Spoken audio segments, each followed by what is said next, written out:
एक बार की बात है, रायगढ़ नामक रियासत में राजा भैरव सिंह रहा करते थे। उनकी एक बेटी भी थी जिसका नाम अलका था। राजकुमारी अलका बहुत ही चालाक और घमंडी स्वभाव की थी। उनके राजमोची की बेटी सीमा बहुत ही दयावान और नेक थी। एक दिन जब वह घर का काम कर रही थी, तभी उसे एक सांप ने काट लिया। तभी उसके पिताजी ने वैद्य को बुलाया।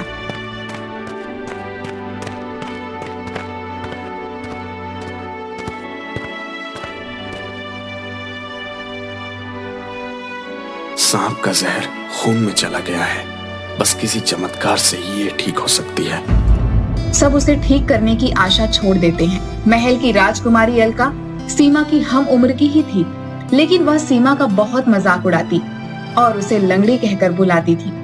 राजा की बेटी होने के कारण कोई उसको कुछ भी नहीं बोलता था।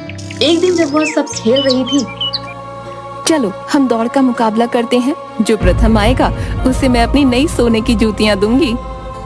उसकी बात सुनकर सभी सहेलियां बहुत खुश हो जाती हैं। सीमा अपने पैरों की खराबी के कारण कभी ऐसे खेलों में भाग नहीं ले पाती थी। क्यों लंगड़ी, तू नहीं खेलेगी? देख ले, तुझे सोने की जूतियां नहीं चाहिए? राजकुमारी की जूतियां पाने के लालच में सीमा भी दौड़ के लिए तैयार हो गई। राजकुमारी की जूतियां तो सोने से बनी हैं। ऐसी जूतियां तो मैं सपने में भी नहीं पा सकती। मैं जी जान से मुकाबला जीतने की कोशिश करूंगी और इन जूतियों को जीत लूंगी। सीमा तेजी से भागने लगी, तभी अलका ने उसके पैरों पर अपनी टांग अड़ा दी, जिससे वह गिर गई। बड़ी आई जीतने वाली लंगड़ी कहीं की। ये जूतियां अब मेरी ही रहेंगी। मोची की लंगड़ी बेटी होने के बाद भी तो सोने चांदी की जूतियां पहनने का सपना देखती है। मानना पड़ेगा भाई, क्यों सहेलियों? दूसरी सहेलियां सीमा को उठाने में मदद करने लगी। उदास सीमा अपने घर वापस चली गई और अपने बापू के काम में मदद करने लगी। सीमा बेटी, वो सोने की चादर तो उठाना। राजा के यहाँ से राजकुमारी के लिए सोने की जूतियां बनाने का आदेश आया है। बाबू, राजकुमारी सबको अपनी सखी कहती है, पर मुझे लंगड़ी, क्या मैं उनकी सखी कभी नहीं बनूंगी? ऐसा नहीं है बेटी, तू तो दिल से राजकुमारी ही है। तुझे देखने के लिए सच्ची आंखों की जरूरत है। मेरे लिए भी सोने की जूतियां बनाओ ना पिताजी। क्या मैं कभी सोने की जूतियां नहीं पहनूंगी? बेटी, तेरा पिता गरीब है, पर तू चिंता ना कर। भगवान ने अगर तेरी किस्मत में लिखा होगा तो तुझे सोने की जूतियां जरूर मिलेंगी, और वो भी मैं ही बनाऊंगा। धीरे धीरे इस बात को काफी दिन बीत गए। दिन सालों में सीमा समय के साथ बड़ी होती जा रही थी। एक बार रायगढ़ रियासत के महाराज राजा विक्रम और उनका पुत्र राजकुमार प्रताप सिंह महाराज भैरव सिंह से मिलने आते हैं। आइए आइए, आपका स्वागत है। अरे वाह भैरव, कैसे हो मित्र? मैं तो ठीक हूँ मित्र, और हमारे राजकुमार तो काफी बड़े हो गए हैं। काफी किस्से सुने हैं तुम्हारी वीरता के। हमें बहुत खुशी है। इसी तरह अपने पिताजी का नाम रोशन करो। जी महाराज। अब सारी बातें यहीं करोगे या अंदर भी बुलाओगे? माफ करना मित्र, आओ ना, अंदर आओ। इसके बाद सब अंदर चले जाते हैं। तभी राजकुमार को कहीं से लड़कियों की हंसने की आवाज आती है। वो उस आवाज के पीछे जाने लगते हैं। तभी उन्हें सब खेलते हुए दिखाई देती हैं। लेकिन सीमा चुपचाप बैठकर एक घायल कबूतर को दाना खिला रही होती है। अरे, तुम उन लड़कियों के साथ खेलती क्यों नहीं? इस घायल कबूतर के साथ क्यों समय बिता रही हो? ये परिंदा अपना दर्द किसी से नहीं कह सकता। मुझे इसका दर्द दूर किए बिना चैन नहीं मिलेगा। ये सुनकर राजकुमार सीमा को देखकर मुस्कुराने लगते हैं। लेकिन तभी राजकुमारी अलका राजकुमार प्रताप के पास आकर उनसे उनका परिचय मांगती है। आप कौन हैं? मैं रायगढ़ रियासत का राजकुमार प्रताप सिंह हूँ। मैं इस राज्य की राजकुमारी हूँ। आपसे मिलकर खुशी हुई। राज्य घूमना चाहेंगे हमारे साथ? अगर आप चाहती हो तो क्यों नहीं। ठीक है, हम कल आपको राज्य भ्रमण पर ले चलेंगे। ठीक है, कल पिताजी को भी सूचित कर दूंगा। उन्हें भी आपका राज्य देखने की बहुत इच्छा थी। यहाँ आने से पूर्व वो यही बात कर रहे थे कि समय मिला तो वो जरूर नगर भ्रमण पर निकलेंगे। हमने सुना है आपके राज्य में अद्भुत नदियाँ और हिरणे हैं। इसके बाद वो वहां से चले जाते हैं। सीमा कबूतर को हाथ में लिए आगे बढ़ जाती है। अगले दिन महाराज विक्रम सिंह और राजकुमार अलका के साथ राज्य में घूमने निकलते हैं। तभी गांव के बच्चे अलका को देख उत्साहित होकर उसके पास आ जाते हैं। इतनी हिम्मत कि हमारी कीमती पोशाक को तुमने छुआ? बदतमीज! सैनिकों, 10 कोड़े लगाओ इसे। और बाकी तुम याद रखो सभी, जब तक हमारी सवारी निकल ना जाए घुटनों के बल बैठ जाओ। क्या तुम्हें पता नहीं हम कौन हैं? राजकुमारी के आगे जाते ही सीमा लंगड़ाते हुए वापस आती है। कैसे हो भाई? लो ये पानी पियो। लाओ, तुम्हें हल्दी का लेप लगा देती हूँ, जल्दी ही ठीक हो जाओगे। तुम्हारा क्या नाम है? क्या तुम मेरी जीवन संगिनी बनोगी? मैं एक राजकुमार हूँ। देखिए, मेरी शादी का फैसला सिर्फ मेरे पिताजी ही लेंगे, ये मेरा विषय नहीं। वैसे भी आप जान लें कि मैं बचपन से विकलांग हूँ। ये कितनी सच्ची और दयालु है। मेरी पत्नी को ऐसा ही होना चाहिए। पिताजी, मैं इससे शादी करना चाहता हूँ।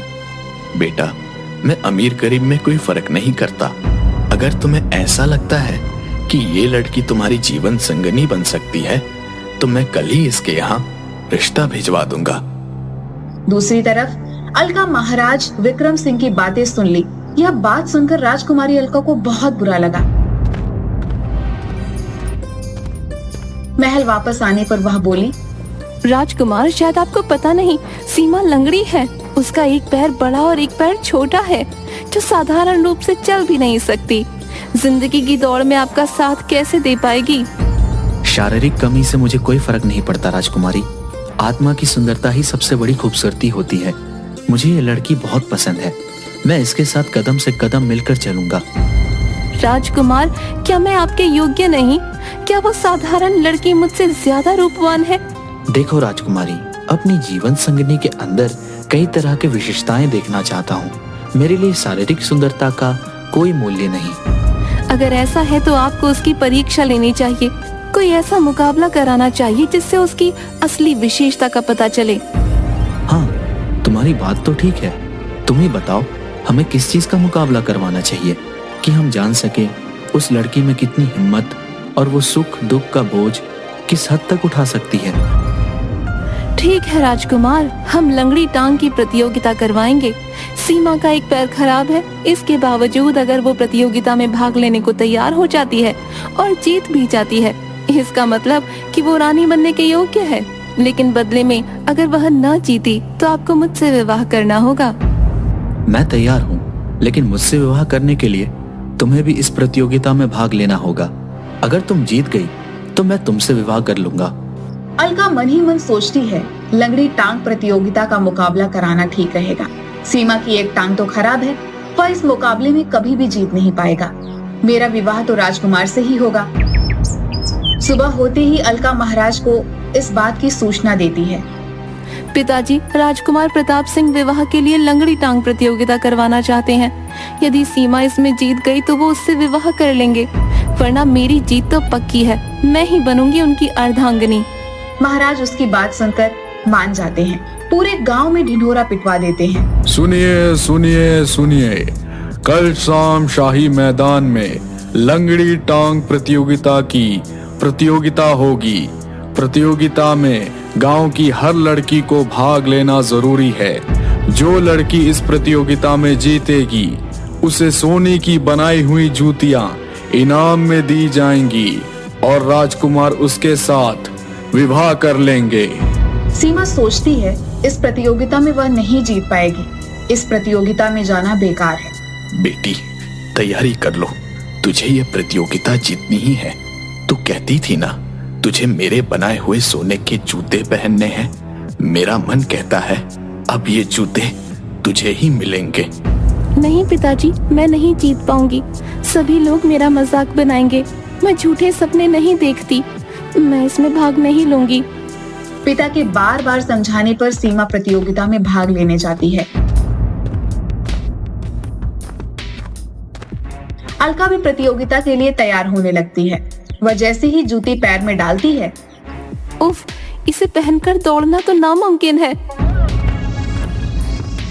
तभी सीमा वहां पर आती है। उसे देख अलका के मन में एक षड्यंत्र आता है और वह कहती है, सीमा, अरे पगली, तुम तो नंगे पैर आई हो।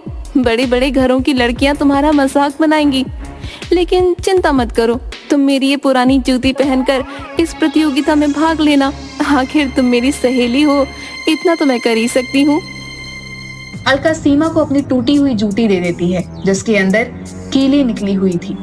भोली भाली सीमा अलका की जूती पहनकर प्रतियोगिता में भाग लेने के लिए तैयार हो जाती है।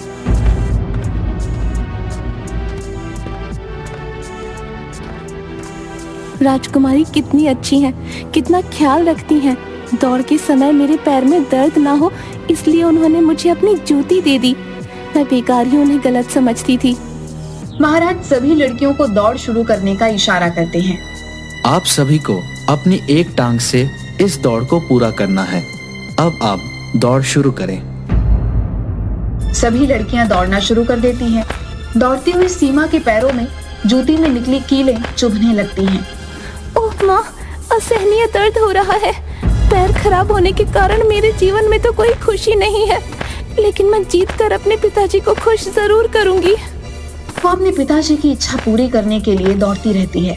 उसकी आंखों में आंसू और पैर से खून निकलने लगता है, लेकिन वह अपनी गति कम नहीं करती। ये सीमा सबसे आगे दौड़ रही है, लेकिन बस कुछ ही देर में सबसे पीछे नजर आएगी। अभी जूती अपना कमाल दिखाना शुरू करेगी। अलका मन ही मन पूरी तरह से निश्चिंत होती हुई धीरे धीरे दौड़ते हुए चलती है। उसकी नजर सीमा के पैर पर पड़ती है और वह हैरान हो जाती है कि जूती के बाहर काला काला खून बह रहा होता है, लेकिन सीमा की गति पहले से भी तेज हो गई होती है। ये क्या हो रहा है? ये सीमा क्या ही प्रतियोगिता जीत जाएगी? क्या इसका विवाह प्रताप सिंह से हो जाएगा?